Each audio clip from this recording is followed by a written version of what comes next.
قل تعالوا ندعو ابناءنا وابناءكم ونساءنا ونساءكم وانفسنا وانفسكم صدق اللہ مولانا العظیم ان اللہ وملائکتہ یصلون علی النبی یا ایہا الذین آمنوا صلوا علیہ وسلموا تسلیما۔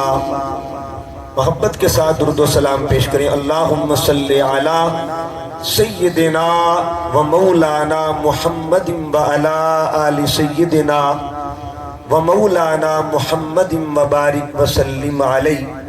الصلاة والسلام علیک یا سیدی یا رسول اللہ وعلا آلک و اصحابک یا سیدی یا حبیب اللہ۔ نہایت واجب الاحترام معزز و محتشم علامہ محمد سلیم قادری صاحب، رہنما تحریک منہاج القرآن، جملہ عشاقان مصطفیٰ، غلامان مصطفیٰ، محبان اہل بیت مصطفیٰ، منتظمین محفل ذکر امام عالی مقام، جملہ حاضرین و سامعین، اللہ رب العزت کا کروڑہا مرتبہ احسان عظیم ہے جس کی توفیق خاص کے ساتھ آج ہم سب مل کر ان پاک ہستیوں کا ذکر کرنے لگے ہیں جن کا ذکر کرنے سے نمازیں مکمل ہوتی ہیں۔ ان ہستیوں کا ذکر کرنا چاہتے ہیں کہ جن کا ذکر کرنے سے قرآن مکمل ہوتا ہے، اور ان کا ذکر کر رہے ہیں جن کا ذکر کرنے سے ایمان مکمل ہوتا ہے۔ یہ وہ نفوس ہیں جن کا ذکر فرقوں سے ماورا ہے، بلکہ عبادات کا حصہ ہے، تعلیمات قرآن کا حصہ ہے، تعلیمات محمد مصطفیٰ کا حصہ ہے۔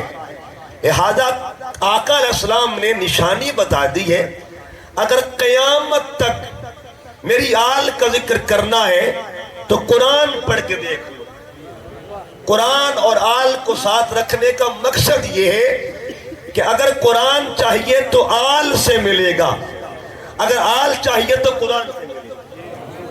لہذا آج کی گفتگو میں آؤ رب کے قرآن سے، اللہ کے قرآن سے مصطفیٰ کے خاندان کا ذکر سنتے ہیں۔ میں مبارکباد پیش کرتا ہوں ان تمام احباب کو جنہوں نے آج کی اس محفل کا اہتمام کیا۔ اللہ پاک ان کی کاوش کو قبول فرمائے اور ان کو برکات کثیرہ سے اللہ پاک نوازے۔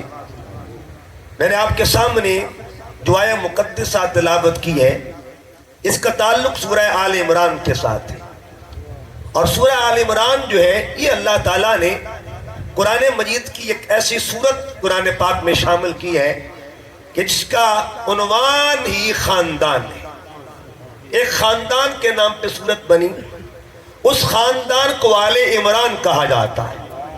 تو آل عمران کی صورت میں اللہ آل محمد کا ذکر کر رہا ہے۔ ذکر کس انداز میں کیا؟ اللہ تعالیٰ قرآن پاک میں ارشاد فرماتا ہے، فَقُلْ، اے حبیب فرما دیجئے، تعالو، آ جاؤ، نَدْعُ أَبْنَاءَنَا، ہم اپنے بیٹوں کو بلاتے ہیں، وَأَبْنَاءَكُمْ، تم اپنے بیٹوں کو بلاؤ، وَنِسَاءَنَا، ہم اپنی خواتین کو بلاتے ہیں، وَنِسَاءَكُمْ، تم اپنی عورتوں کو بلاؤ، وَأَنفُسَنَا، ہم اپنی جانوں کو بلاتے ہیں، وَأَنفُسَكُمْ، تم اپنی جانوں کو بلاؤ۔ اب یہ تین پیغام قرآن کے ہیں، لیکن قابل ایک اور بات کیا، یہ آیت کریمہ جو ہے اس کا آغاز اللہ نے کل سے کیا، یعنی اس مضمون کا آغاز فَإِن تَوَلَّوْا، اللہ پاک قرآن پاک میں فرماتا ہے فَقُلْ تَعَالَوْا، ابھی فرما دیجئے، بس محبوب بتا دیجئے۔ قابل ایک اور بات ہے کہ جب بھی قرآن میں کوئی خاص مضمون اللہ بیان کرتا ہے تو آغاز کل سے کرتا ہے۔ اگر بات توحید کی ہو، اللہ فرماتے ہیں قُلْ هُوَ اللَّهُ أَحَدٌ، ابھی بات میری ہے کرنی تو نے۔ اگر بات محبت الہی کی ہو، اللہ فرماتے ہیں کل ان کنتم تحبون اللہ فاتبعونی یحببکم اللہ، بات میری محبت کی ہے، کرنی تو نے ہے۔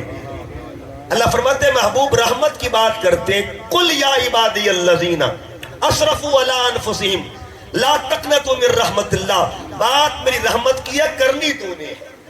پھر اللہ فرماتے ہیں قل یا ایھا الناس انی رسول اللہ الیکم جمیعا، حبیب اب بات تیری آ گئی ہے، ہم یہ زاویہ بناتے ہیں کہ بات بھی تیری ہوگی اور کرنی بھی تو نے ہے، تاکہ تیرا ذکر تیری سنت بن جائے۔ اب دو طرح کے ذکر یہاں تک آئے، ایک کو ذکر خدا کہتے ہیں، ایک کو ذکر محمد مصطفیٰ کہا جاتا ہے۔ ذکر خدا بھی کل سے شروع ہوا، ذکر محمد بھی کل سے شروع ہوا، اب قرآن ہمیں تیسرا ذکر دینے لگا ہے تاکہ یہ بات مضبوط ہو جائے۔ اللہ آغاز کل سے کرواتا ہے، عنوان بدل دیتا ہے، آغاز کل سے، آگے عنوان توحید کا ہے، آغاز کل سے کیا، عنوان رسالت محمدی کا ہے۔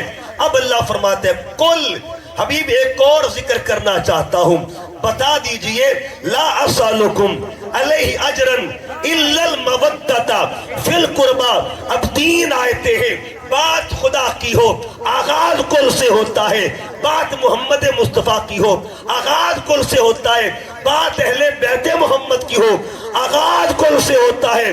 رب نے قرآن میں فیصلہ کر دیا کہ یاد رکھو جو ذکر میں کل سے کرتا ہوں وہ ذکر خدا بھی ہے، ذکر مصطفیٰ بھی ہے۔ میرے مالک کل سے کرنے کا راز کیا ہے؟ کوئی اور لفظ تلاش کر لیتا، اس کل میں حکمت ہی کیا ہے، کل میں راز کیا ہے؟ امام جعفر صادق فرماتے ہیں کل کا راز کیا ہے؟ اس میں 2 ذاتیں ہیں، 2 مرضیاں ہیں، 2 چاہتے ہیں، 2 منشائیں ہیں۔ پوچھا حضور وہ کون کون سی؟ فرمایا کاف کا مطلب ہے قول اللہ تعالی، لام کا معنی ہے لسان المصطفیٰ۔ جب بات کل سے ہوتی ہے تو اس کا مطلب یہ ہے قول خدا کا ہوتا ہے، زبان محمد مصطفیٰ کی، قول احد کا ہوتا ہے، زبان احمد کی ہوتی ہے، قول قدیر کا ہوتا ہے، زبان سراج منیر کی ہوتی ہے۔ گویا اللہ نے بتا دیا آگے جو عنوان ہے اس کے پیچھے ذاتیں 2 ہیں، جو عنوان ہے پیچھے چاہتے 2 ہیں، جو عنوان ہے پیچھے رضائے 2 ہیں۔ اگر عنوان توحید کا ہے تو چاہتے خدا بھی ہے، چاہتے محمد مصطفیٰ بھی ہے۔ اگر عنوان رسالت کا ہے چاہتے خدا بھی ہے، چاہتے محمد مصطفیٰ بھی ہے۔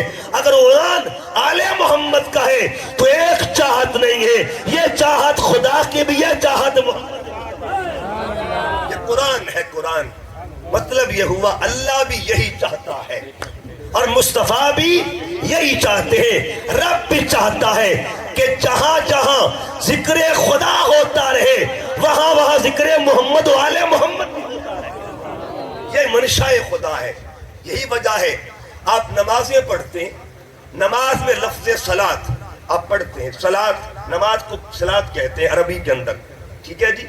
نماز میں صلاۃ 3 طرح کی ہے، کتنی طرح کی ہے جی؟ 3 طرح کی۔ نماز اللہ کی ہے، لیکن نماز پڑھ کے دیکھیے آپ جب اتحیات میں بیٹھتے ہیں لفظ صلاۃ استعمال کرتے ہیں۔ پہلا کس کے لیے؟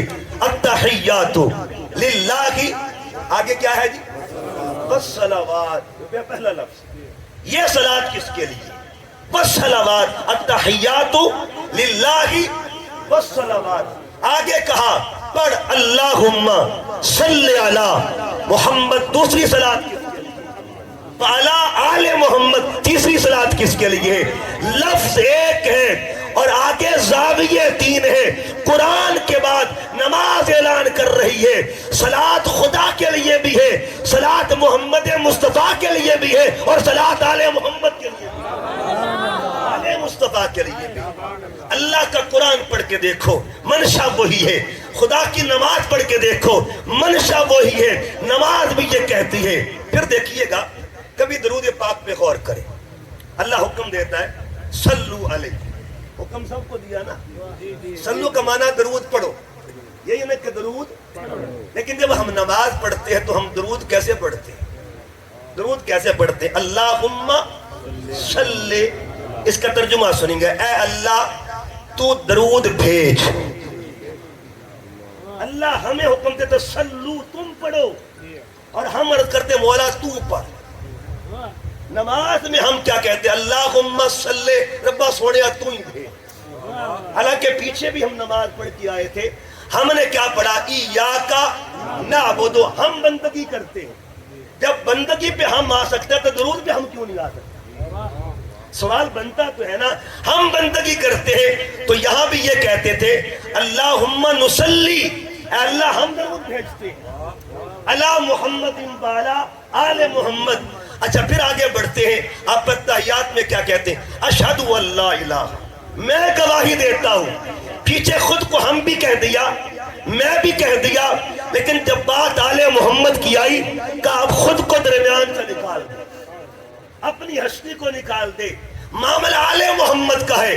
اگر تو نے درود بھیجا ہو سکتا ہے رد ہو جائے، تیری کوتاہی کی وجہ سے ہو سکتا ہے رد ہو جائے. اللہ اسے رد کرنا چاہتا نہیں ہے، اس لیے حال یہ ہے تو اپنی جانب سے نہ بھیج، اللہ کو کہہ دے مولا تو محمد اور اس کی آل پر درود بھیج دے. جب تو اللہ کے سپرد کرے گا تیرا بھیجا ہوا رد ہو سکتا ہے، رب کا بھیجا اللہ کا بھیجا رد نہیں ہو سکتا. قرآن یہ کہتا ہے، نماز یہ کہتی ہے کہ جب تک ذکر خدا ہوتا رہے گا وہاں اس وقت تک ذکر مصطفیٰ اور آل مصطفیٰ بھی ہوتا رہے گا. فرما فقل حبیب فرما دیجیے تعالو آجو. یہ واقعہ کب کا ہے؟ میدان مباہلہ ہے، اور میدان مباہلہ میں حقیقت میں ٹریننگ ہو رہی تھی کسی میدان کے لیے. میدان مباہلہ میں تربیت ہو رہی تھی کسی اگلے میدان کے لیے. میدان مباہلہ میں حوصلے دی جا رہے تھے کسی اگلے میدان کے لیے، اور اگلے میدان کی تیاری ہو رہی تھی. میرے آقا نے امام حسین کو تیاری خود کروائی. کبھی گھر میں تیاری کرواتے تھے زبان چسوا چسوا، حسین تیاری کر لے. کبھی بازار میں تیاری کرواتے تھے کندھوں پہ اٹھا کے، حسین تیاری کر لے. کبھی محراب میں تیاری کرواتے تھے سجدے لمبے کر کے، کبھی منبر پہ تیاری کرواتے تھے. اب آقا نے چاہا، میں نے حسین کو گھر میں تیاری کروائی. حضور نے چاہا، حضور نے کر دیا. آقا صلی اللہ علیہ وسلم نے میرے امام کو منبر پہ تیاری کروائی، آقا نے میرے امام کو محراب میں تیاری کروائی، حضور نے میرے امام کو بازار میں تیاری کروائی. کب میدان کی باری آئے اب میدان میں تیاری کرواؤں گا. میدان میں کیسے گئے؟ عیسائیوں کا وفد سامنے کھڑا ہے. اللہ پاک فرماتے ہیں فقل حبیب فرما دیجیے تعالو آجو میدان میں نہ تو ابنانا، ہم اپنے بیٹوں کو لے کے آتے. یہاں جو اہل علم ہے ان کی نظر ایک بات کرنے لگاؤں. یہاں 3 جگہ پہ جمع کا صیغہ، جمع کی ضمیر استعمال کی گئی. ابنانا، آگے نساءنا، انفسنا. اب یہ 3 مقام پہ جمع کا صیغہ آیا ہے. ابنانا میں بھی آقا صلی اللہ علیہ وسلم کی ذات شامل ہے، یعنی ہمارے بیٹے. مصطفیٰ فرماتے ہیں میرے بیٹے. انفسنا، ہماری عورتیں، ہماری جانیں. نسانا، ہماری عورتیں. یعنی جب انفسنا کہا تب بھی مصطفیٰ خود شامل. جب ابنانا کہا میرے بیٹے، مصطفیٰ خود شامل تھے. آگے کہا نسانا، ہماری عورتیں، مصطفیٰ خود شامل تھے. ہمارے گھر کی عورتیں، انفسنا، ہماری جان. اس کا مطلب یہ ہوا یہ کون ہمارا کہہ رہا اور کس کس کو ہمارا کہہ رہا ہے؟ اس کا مطلب یہ ہوا جو حسن و حسین کو ہمارا کہے اسے بھی ذات محمد کہتے ہیں، جو سیدہ زہرا کو ہمارا کہے اسے بھی ذات مصطفیٰ کہتے ہیں، اور جو مولا علی کو ہمارا کہے اسے بھی ذات مصطفیٰ. یہ 3 جگہ پہ جمع کا صیغہ کا ندو ابنانا وابناکم ونسانا ونساکم. سامنے عیسائیوں نے دیکھا یہ کیسی ترتیب بنی ہوئی. ترتیب یہ تھی کہ دائیں امام حسن تھے اور بائیں امام حسین تھے. اسقف نے دیکھا، اس نے اپنے عیسائی دوستوں سے کہا ایھا النصارا، یا ایھا النصارا ارجعوا وراءکم، پیچھے لوٹ جاؤ، پیچھے لوٹ جاؤ. اس سے مطلب یہ ہوا عیسائیوں نے حیا تو کسی کی ہے نا، حیا تو کی ہے نا. عیسائیوں نے امام حسن کی حیا تو کی ہے نا، امام حسین کی حیا تو کی ہے.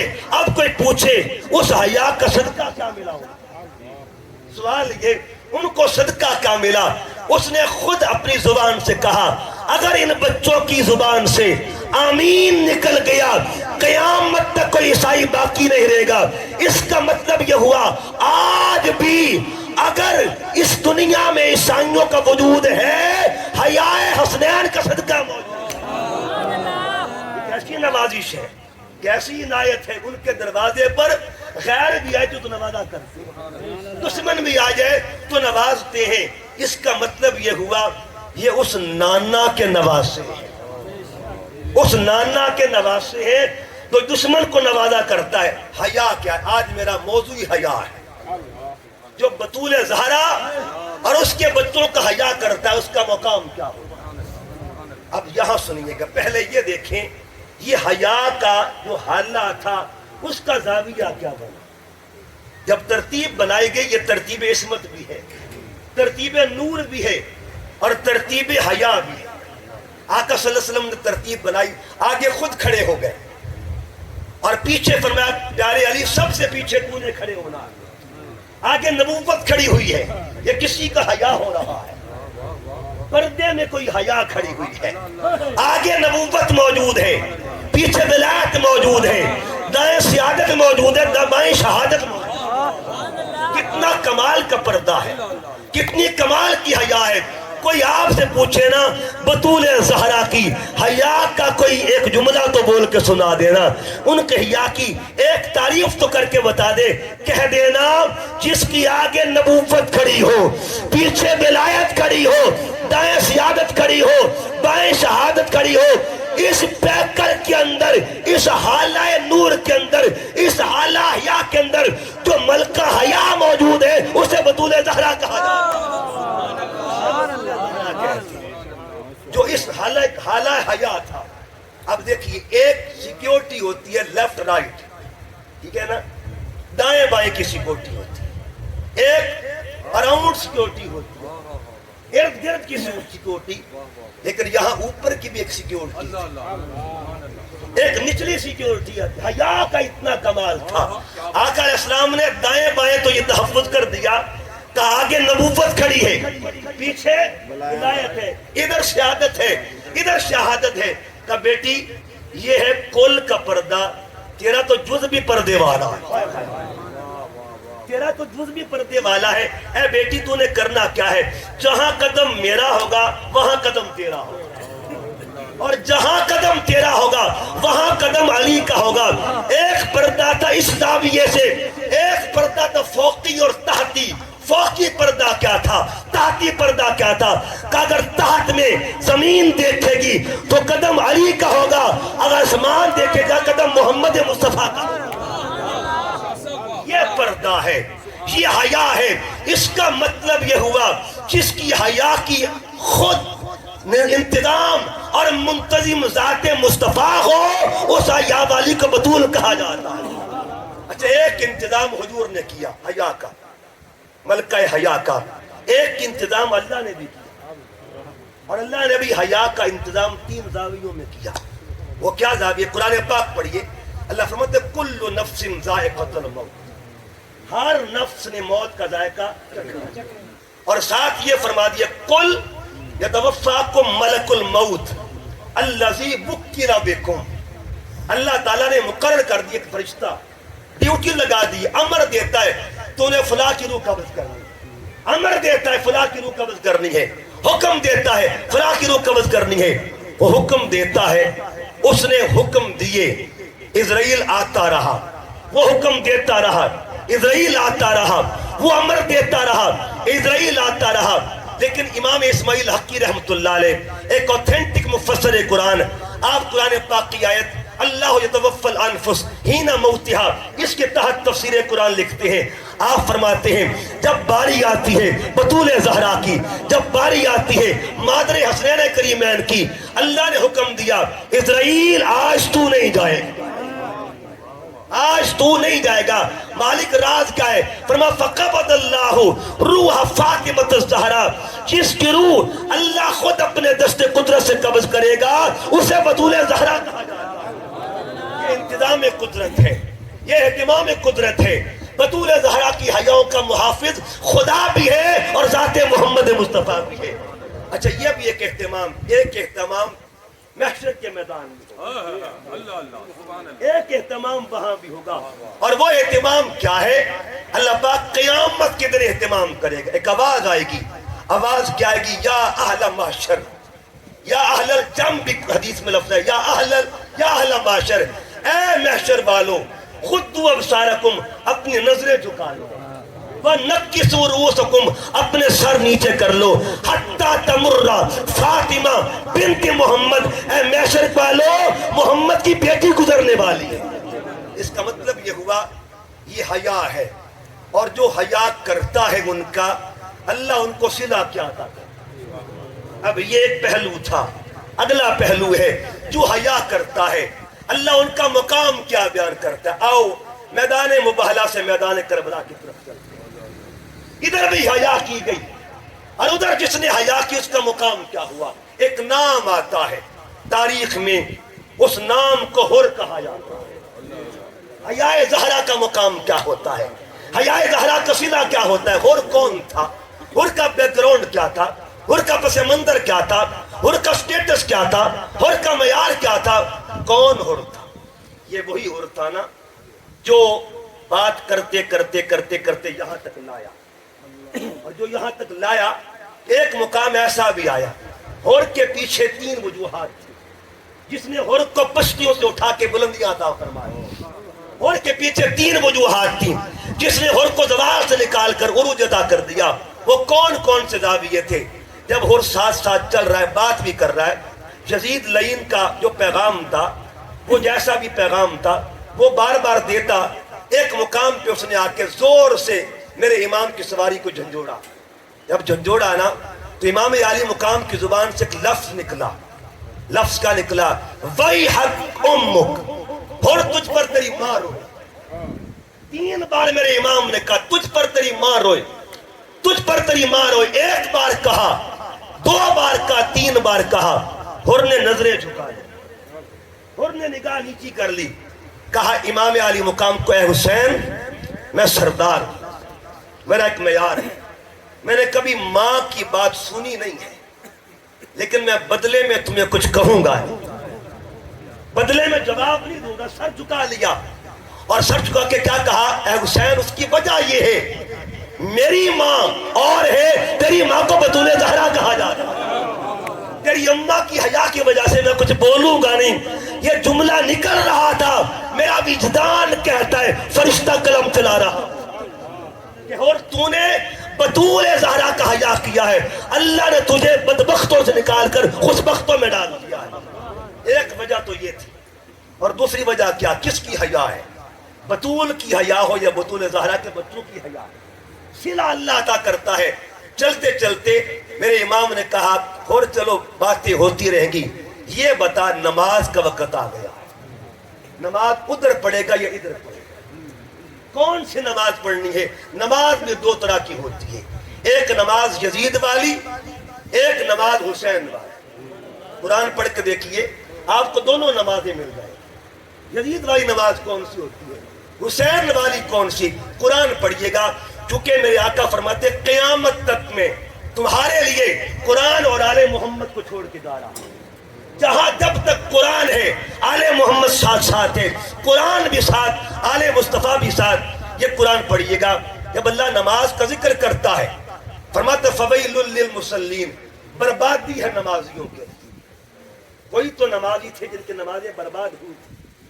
اگلی صورت میں کیا کہا؟ انا اعطینا کل کوثر فصلی ربک وانحر. نماز پڑھی اور قربانی دی اپنے رب کے لیے. اب 2 نمازوں کا ذکر ہے، ایک نماز سورہ ماؤن میں ہے، ایک نماز کوثر میں ہے. ایک نماز وہ ہے جس کو نماز ریا کہا جاتا ہے، ایک نماز وہ ہے جس کو نماز رضا کہا جاتا ہے. ایک ریا والی تھی، ایک رضا والی تھی. جدھر ریا والے تھے انہیں یزیدی کہتے ہیں، اور جدھر رضا والے تھے انہیں حسینی کہا جاتا ہے. اب بتا کون سی نماز پڑھنی ہے، کون سی پڑھنی ہے؟ اس نے کہا ادھر نماز تو ہے لیکن امام کوئی نہیں ہے، امام کوئی نہیں ہے. ایک نماز حر نے میرے حسین کے پیچھے پڑھی، بس پڑھنے کی دیر تھی. اللہ نے نماز حسین کے صدقہ سے امامت حسین کے صدقہ سے، اقتداء حسین کے صدقہ سے وہ کمال دیا۔ ادھر بطول زہرا کا حیا کیا، ادھر امام عالی مقام کے پیچھے سجدہ نصیب ہو گیا۔ اب تیسری بات کیا تھی؟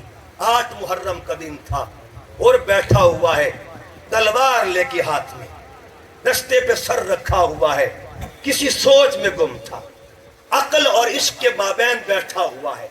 عقل کہتی ہے اور کدھر جا رہا ہے، جدھر تھا ادھر رہ، ادھر مال ملتا ہے، اور عشق نے کہا چھوڑ دے سب کچھ، ادھر زہرا کا لال ملتا ہے۔ اور ایک کشمکش میں تھا، ایک کیفیت میں تھا۔ اچانک بیٹا آتا ہے، اس نے کہا بابا آپ کل سے میں نے آپ کو دیکھا مزاج بدلا ہوا، کل سے مزاج بدلا ہوا ہے، کیفیت بدلی ہوا۔ بابا خیریت تو ہے؟ کیا معاملہ ہے، کیا وجہ ہے، کیا حکمت اور راز ہے؟ تو میرے حضرت حر نے کیا جواب دیا؟ حر کہتا ہے بیٹے بات یہ مزاج اس لیے بدلا ہے، کل تک سختی تھی طبیعت میں، آج نرمی آ چکی ہے، کل تک جلال تھا آج جمال آ چکا ہے۔ بابا راز کیا ہے، حکمت کیا ہے؟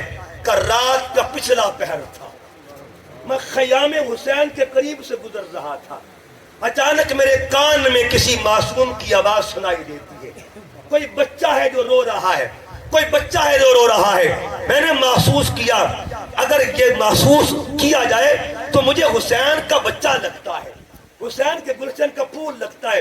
جب سے اس کا رونا سنا ہے تب سے نیند اڑ گئی ہے، تب سے کھانا چھوٹ گیا ہے، پینا چھوٹ گیا ہے، کیفیت بدل گئی ہے۔ تب یہ بات ہوئی نا، کیا کہا کہ بیٹے بتا جس میدان میں یا جس مقام پہ حسین کا بچہ پیاسا ہو وہاں میں پانی کیسے پی سکتا ہوں، میں کھانا کیسے کھا سکتا ہوں؟ ایک جملہ بولا، یہ 3 جملے تھے جو حر کی نجات کا ذریعہ بن گئے۔ اس کا مطلب یہ ہوا قیامت تک کے لیے نجات اسی کے پاس ہے جو بطول کا حیا کرتا ہے، نجات اسی کے پاس ہے جو حسین کا حیا کرتا ہے، اور نجات اسی کے پاس ہے جو حسین کے بچوں کا حیا کرتا ہے۔ ایک کردار اور بھی ہے، اور وہ کردار کون سا ہے؟ جس کو ماں کی گودی سے حیا ملی ہوئی، ماں کی گود سے جس کو حیائے بطول ملی ہوئی تھی، وہ نام کس کا ہے؟ اور تاریخ پڑھ کے دیکھتے ہیں۔ مولا کائنات سیدہ فاطمہ الزہرا کے وصال کے بعد آپ کی جب شادی ہوتی ہے، آپ کے گھر میں ایک اور فاطمہ آتی ہے۔ فاطمہ نام تھا لیکن لقب ام البنین تھا۔ ام البنین جب آتی ہے نا، ام البنین کی گھٹی میں بھی حیائے بطول شامل، حیائے زہرا شامل تھی۔ پھر نسل در نسل یہ فیض منتقل ہوتا رہا، آگے خون میں یہ فیض منتقل ہوا۔ جب مولا علی کی شادی ہوئی اور آپ ام البنین کو بیاہ کے گھر لے کے آتے ہیں، اور جب دہلیز پر پہنچے نا، دہلیز پہ پہنچے، ام البنین رک جاتی ہے، کھڑی ہو جاتی ہے، اور رک کے کچھ سوچا۔ مولا کائنات نے فرمایا ام البنین آگے بڑھو، حکم دیا آگے بڑھیے۔ عرض کہ حضور رک جائیے، جوتے اتار دیے، اپنے جوتے اتار دیے، ننگے قدم اندر جا رہی ہے۔ مولا کائنات نے پوچھا ام البنین خیر تو ہے؟ یہ کیا ماجرا ہے، کیا راز ہے، کیا حکمت ہے؟ عرض کیا حضور بات یہ ہے، یہ وہ ویڑا ہے، وہ صحن ہے جس میں بطول زہرا کے قدم لگے ہوئے۔ مجھے حیا آتی ہے جہاں بطول کے پیر لگے ہوں وہاں کے میرے جوتے نہ لگ جائیں۔ اس کا مطلب یہ ہوا جس کی گھٹی میں حیائے زہرا شامل تھی اسے مادر عباس کہا جاتا ہے۔ اور جب اللہ تعالیٰ بیٹا عطا کرتا ہے تو تربیت ماں نے کس انداز کی ہوگی؟ حضرت عباس علمدار کون تھے؟ عباس علمدار کو کبھی آپ غور کریں تو آپ کو آقا صلی اللہ مولا کائنات کے نام میں اور عباس کے نام میں کامن زاویہ ملے گا، مشترک زاویہ ملے گا۔ عباس اور علی یہ دونوں نام عین سے شروع ہوتے ہیں، علی کا نام بھی عین سے، عباس کا نام بھی عین سے شروع ہوتا ہے، نام دونوں عین سے شروع ہوتے ہیں۔ یہ دو عینیں کون سی ہیں؟ ان میں کون سا زاویہ کمال کا ہے؟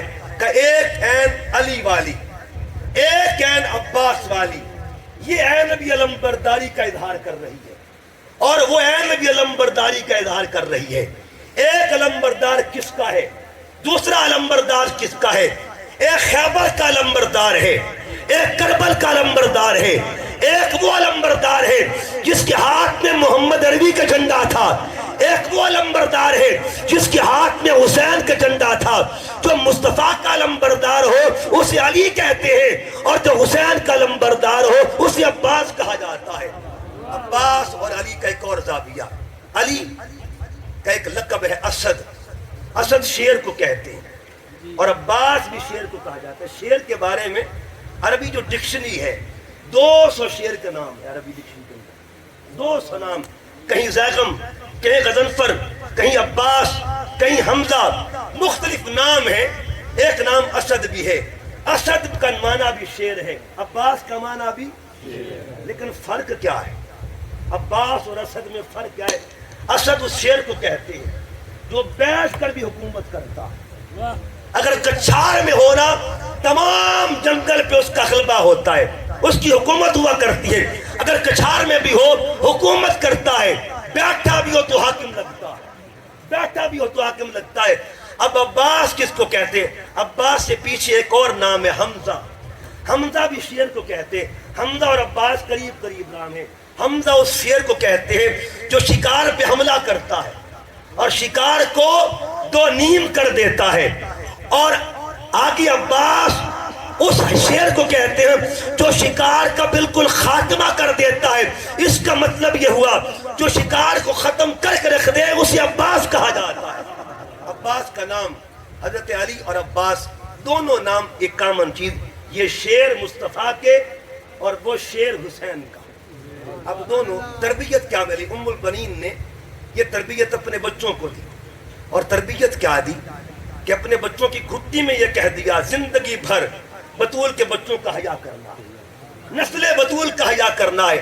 ایک دن ایسا ہوا حضرت عباس علمدار گھر تشریف لاتے ہیں، دروازہ کھلا ہوا ہے، اندر سیدہ زینب تشریف فرما ہے، گھر تشریف لائے، جتنی دیر تشریف لاتے تھے، جب تک تشریف لاتے آپ کا معمول یہ تھا دروازہ کھلا بھی ہوتا اندر جایا نہیں کرتے تھے، جب تک اجازت مل نہیں جایا کرتی تھی۔ آپ نے دھیرے انداز میں کہا، دھیمے انداز میں کہا یا اہل بیت رسول اللہ، ایک بار کہا، دو بار کہا۔ حضرت سیدہ زینب نے حضرت فضہ بی بی سے فرمایا، فضہ بی بی مجھے لگتا ہے باہر کوئی سوال ہی آیا ہے، جا اس کا سوال پورا کر کے آؤ۔ سیدہ زینب نے حکم دیا، حضرت فضہ باہر گئی تو کیا دیکھا؟ ایک وجود سراپا حیا بن کے کھڑا ہوا، ادب کا پیکر بن کے کھڑا ہوا ہے، ہاتھ بندے ہوئے، دوڑتی دوڑتی واپس بی بی فضہ آتی ہے اور رو کر کہا بی بی زینب عام بندہ نہیں کھڑا، باہر عباس کھڑا ہوا، اجازت مانگ رہا ہے۔ مطلب یہ ہوا جو بطول زہرا کی دہلیز کا اتنا حیا فرماتے ہیں، ان کے بچوں کا اتنا حیا کرتے ہیں، جن کا دہلیز کا اتنا حیا ہے ان کا زوات کی حیا کا عالم کیا ہوگا، زوات کی حیا کا عالم کیا ہوگا۔ یہی وجہ تھی یہ حیا کربلا تک لے کے گئی، اور کربلا میں کس کس کا حیا کیا؟ آئیے ذرا کربل کی طرف چلتے ہیں۔ سیدہ زہرا کی شہزادیوں کا حیا کرنا یہ خون عباس کا حصہ تھا، یہ خمیر عباس کا حصہ تھا، یہ عباس کے مزاج کا حصہ تھا۔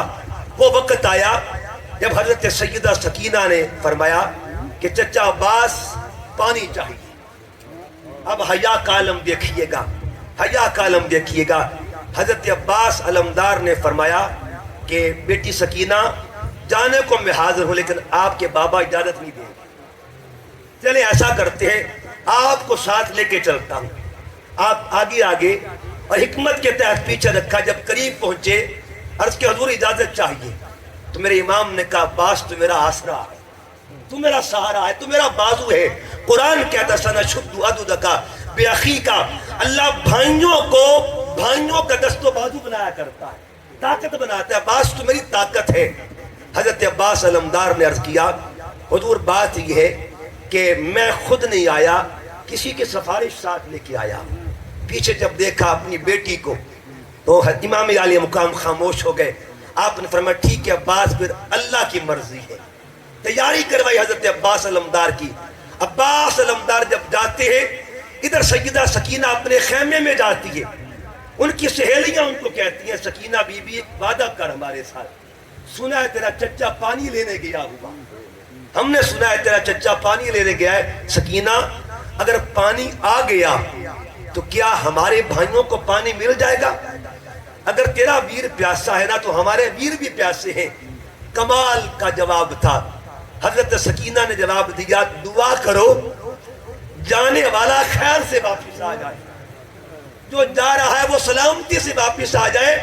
اگر وہ سلامتی سے واپس آ گیا نا میں وعدہ کرتی ہوں میرا ویر پانی بعد میں پیگا, تمہارا ویر پانی پہلے پیگا. حضرت عباس علمدار حسین کی بچی کے کول کا حیا کرتے ہوئے سوار ہوتے ہیں پانی لینے کے لیے. جب فرات پر پہنچے تو چاہا کہ چلو ایک گھونٹ جو ہے لیا جائے. ابھی ہاتھ تھوڑا سا اوپر کیا تھا پھر حیائے سکینہ ذہن میں آتی ہے. آپ نے چلو پھینک دیا, مشکیزہ بھرا اور پھر سوچا کہ چلو میں نہیں گھوڑے کو کہہ دوں اے سواری تو ہی پانی پی لے.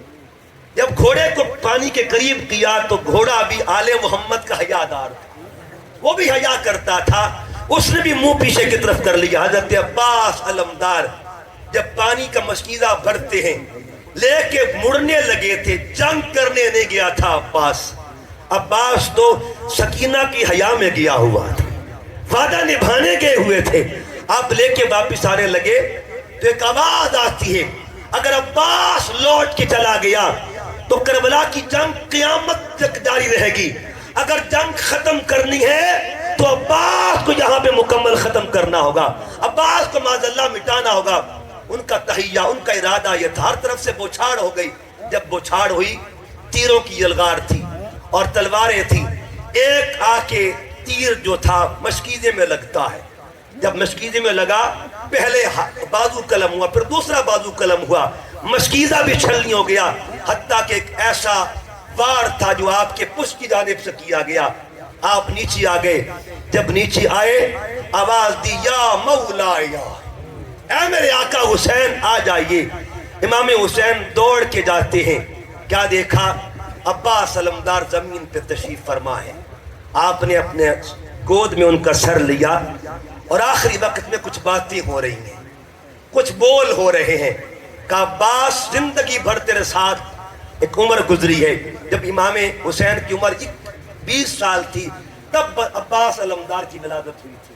کہ ایک وقت گزرا ہے عباس, تو نے ہمیشہ مجھے آقا کہا ہے, ہمیشہ مجھے مولا کہا ہے, ہمیشہ مرشد کہا ہے. ایک بار جاتے جاتے مجھے ویر تو کہہ دے, مجھے ویر تو کہہ دے, مجھے مان ہوگا. عباس نے مجھے ویر کہا ہے.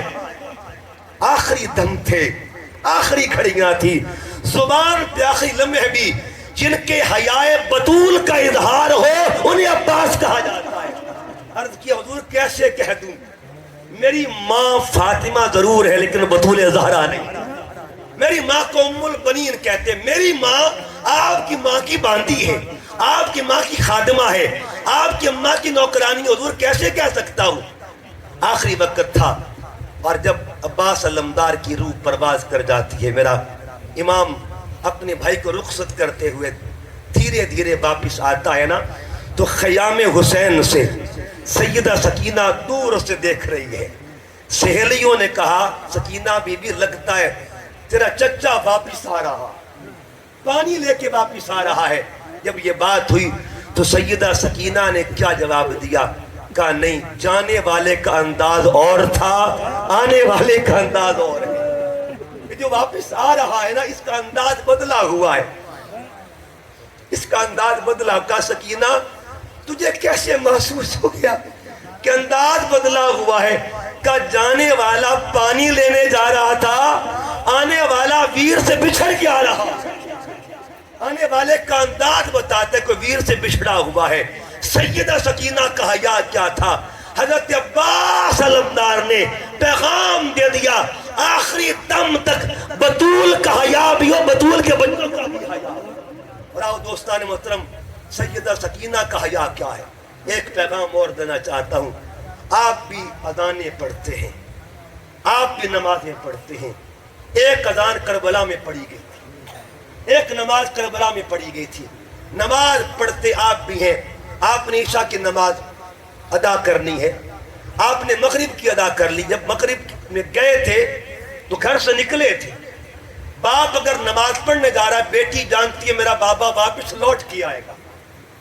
اگر ایک بھائی جا رہا ہے تو بہن جانتی ہے میرا ویر لوٹ کے آئے گا. جو بھی مسجد میں جاتا ہے نا، گھر والے کہتے ہیں ابھی لوٹ کے آ جائے گا، ابھی نماز پڑھ کے آئے گا. مگر کربل کا نمازی کون ہے؟ جو نماز پڑھنے جا رہا ہے نا. نماز پڑھنے کے لیے جب نکلنے لگے، اس وقت ویر جو تھا نماز پڑھنے جا رہا ہے. سیدہ زینب جانتی تھی یہ نمازی واپس نہیں آئے گا. سیدہ سکینہ جانتی تھی میرا بابا واپس نہیں آئے گا. میرا امام جب اپنی سواری پہ سوار ہونے لگے نا، میں سیدہ سکینہ کی حیا کی بات کرنے لگا ہوں. جب سوار ہونے لگے، اب یہ سوار ہوئے تو سیدہ زینب نے عرضی پیش کی کہ بھیا بات یہ، جس کو بھی تیار کیا آپ نے تیار کیا. آپ نے اصغر کو تیار کیا، آپ نے اکبر کو تیار کیا، آپ نے اون کو تیار کیا، آپ نے محمد کو تیار کیا، آپ نے قاسم کو تیار کیا، آپ نے ویر عباس کو تیار کیا. اب آپ کی باری ہے. میں چاہتی ہوں علی کی بیٹی علی کے لال کو خود تیار کریں. آپ نے اپنے ہاتھوں سے امامہ باندھنا شروع کر دیا. یہ قرآن کہتا ہے ایک ہمشیر وہ تھی جس نے مصر میں ویر کا ساتھ دیا تھا. ایک ہمشیر وہ ہے جس نے کربلا میں ویر کا ساتھ دیا. امامہ باندھ لیا گیا. جب امامہ باندھ لیا گیا، میرا امام اپنی سواری کو حکم دیتا سواری چل. لیکن سواری بھی حیا والی تھی. سواری بار بار نیچے کی طرف منہ کرتی ہے. میرا امام حکم دیتا سواری چل. سواری پھر نیچے کی طرف منہ کرتی ہے. پھر حکم دیا سواری چل، مگر چلتی نہیں ہے. بار بار جب نیچے کی طرف منہ کر رہی ہے نا، میرے امام نے غور کیا کہ دیکھو تو صحیح نیچے ہے کیا. کیا دیکھا؟ ایک معصوم شہزادی ہے.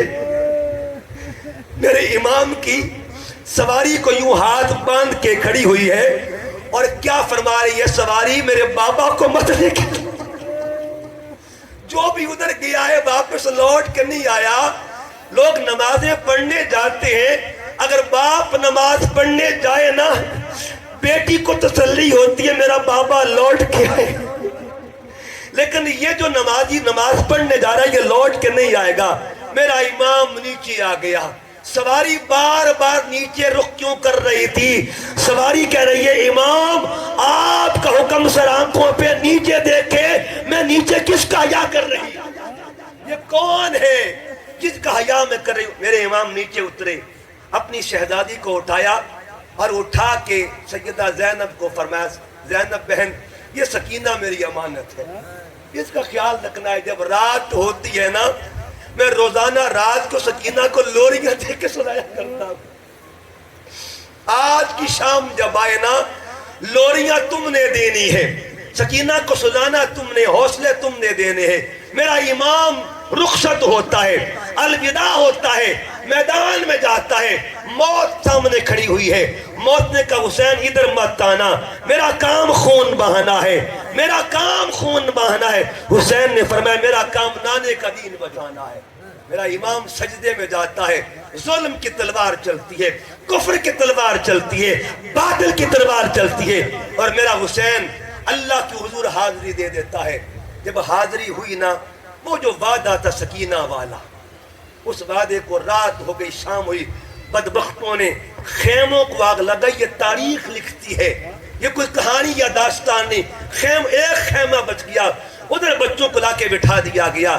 اچانک کیا ہوا؟ سیدہ زینب نے دیکھا کہ بچے سارے موجود ہیں، سکینہ موجود نہیں ہے. سیدہ سکینہ موجود نہیں ہے.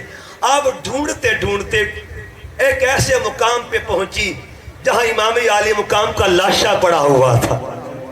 آپ نے کیا دیکھا؟ جہاں وجود امام پڑا ہوا ہے نا، تو سینے پر کوئی ڈھیری سی موجود ہے.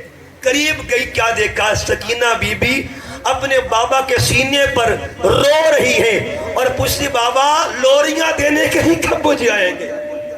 قدم قدم پہ ایک ایک بیٹی علی کی حیا کی پیکر بن کے، صبر و وفا کی پیکر بن کے، استقامت کی پیکر بن کے قیامت تک کی انسانیت کو پیغام دے رہی تھی کہ دیکھو آل محمد کا بیٹا بیٹا اور بیٹی بیٹی دین محمد کی بقا کا محافظ بن کے کام کیا کرتی ہے۔ اور پھر کیا ہوا؟ سیدہ زینب رات کے وقت پہرا بھی دے رہی ہیں، ساتھ ساتھ پہرا دیتے دیتے رات کا پچھلا پہر آ گیا۔ جب پچھلا پہر آیا، دور سے دیکھا دھول اڑتی نظر آ رہی ہے۔ آپ نے گھوڑے والے کو کہا ہے گھوڑے والے ادھر مت آنا، تو اگر نقاب پوش ہے نا، اے نقاب والے ادھر مت آنا، ادھر رسول اللہ کی شہزادیاں بیٹھی ہوئی ہیں، ادھر آل رسول کے گلشن کی کلیاں بیٹھی ہوئے، ادھر مت آنا۔ وہ گھڑ سوار اور قریب آتا گیا، اور قریب آتا گیا۔ جب قریب تر ہو گیا، سیدہ زینب نے فرمایا اے گھڑ سوار رک جا جدھر بھی ہے، میں وعدہ کرتی ہوں قیامت کے دن اپنے نانا محمد سے حوض کوثر کا جام لے کے میری بات مان لے۔ لیکن وہ گھڑ سوار آگے آ گیا اور قریب تر آ گیا۔ جب قریب تر آیا، سیدہ زینب نے نظریں نیچی کر لی اور فرمایا ٹھیک ہے پھر تیری مرضی ہے، میں نے تو تجھے یہ بات کہہ دی تھی۔ نظر نیچی ہے، اچانک آواز آتی ہے بیٹے زینب۔ جب آواز آئی نا، سیدہ زینب نے محسوس کیا کہ یہ تو آواز جانی پہچانی۔